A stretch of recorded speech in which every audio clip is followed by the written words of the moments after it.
this is Kari on day 2 of THQ Gamers Week.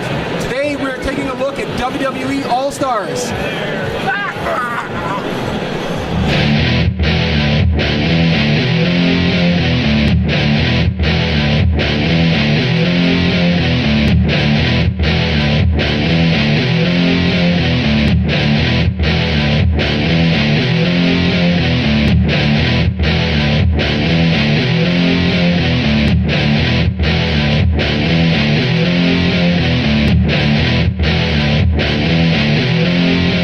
I'm here with Mike McTyre, who's the associate producer on WWE All Stars. Hey.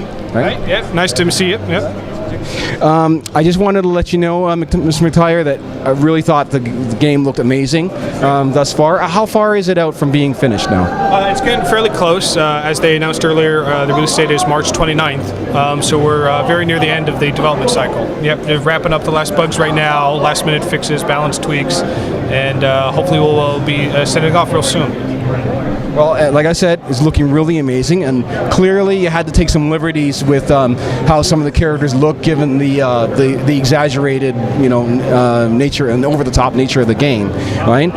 But did the wrestlers actually have any input as to how they looked? Did The Rock, for example, sign off on the way he looked? Did he have to get any approval or anything? Well, we definitely had to get approval. I mean, I don't know exactly how the WWE process is. I know on our side, we have a great relationship with the WWE. We're working with them very closely on the look and feel of the game, the characters, the logo and all that. And luckily for us, THQ has a fantastic relationship that they've developed with the WWE over the past years working with the SVR franchise. So for our studio, THQ San Diego, to come on board to work on All Stars, the processes were already there and it was great working with them. So we definitely sent, concepts, renders, sent them back and forth, turntables, working with the WWE to making sure it was the look and feel that they wanted, as long as what we were trying to achieve. In terms of once we send it over, how many different people look on there, and I know it's a lot, but how far it gets, I don't know. Okay.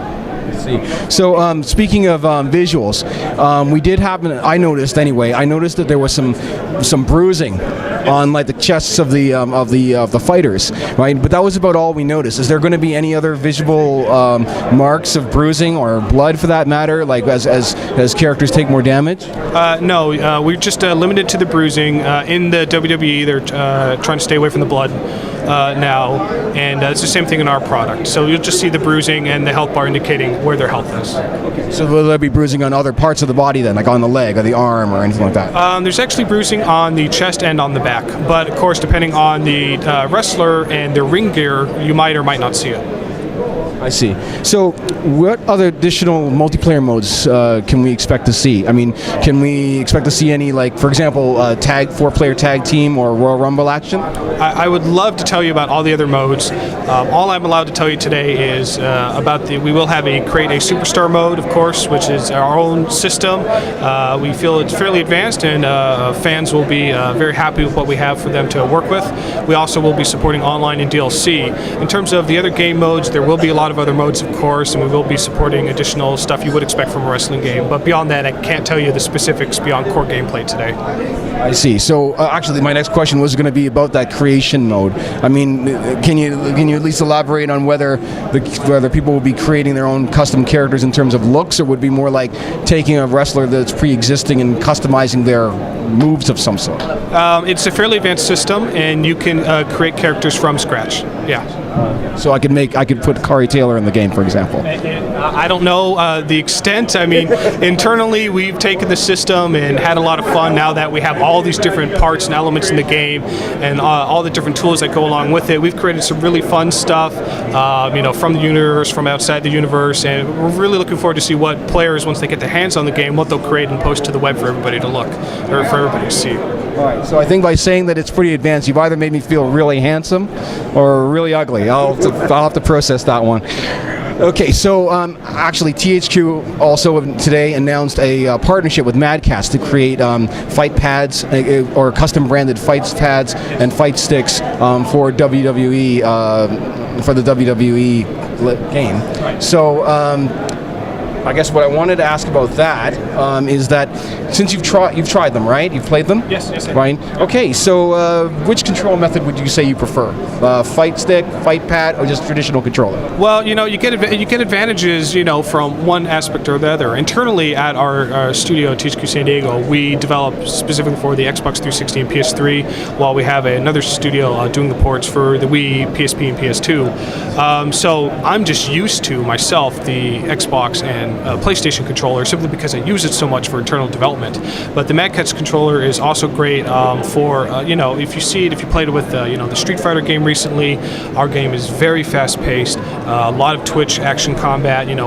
Memorizing the moves, the timings of the moveset. It requires a lot of skill for the advanced players who really want to take it to the next level.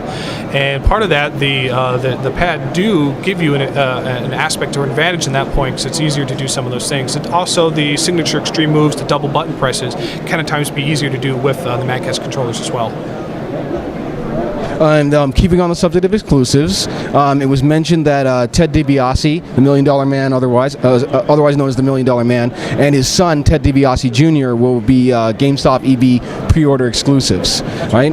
Do you think are there going to be any other pre-order exclusives for other retailers, and is it possible that perhaps down the road these exclusive DLC bonuses will actually be made available to purchase to, let's say, someone who comes into the game later on and wasn't able to pre-order it because they didn't know about the game or just found out about it?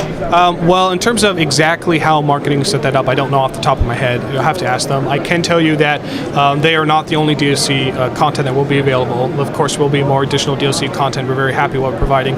And it's not just little add-ons to the game either. I mean, these characters, the $1 Million Man and Ted DiBiase, his son, there will be the grappler classes, but they will have their own unique movesets, differentiating them from the product that's shipping. They will have their unique signature moves, extreme moves, their unique finisher moves, and tons of additional moves that are not currently in the shipping product that will be part of their movesets, making them very unique and distinct.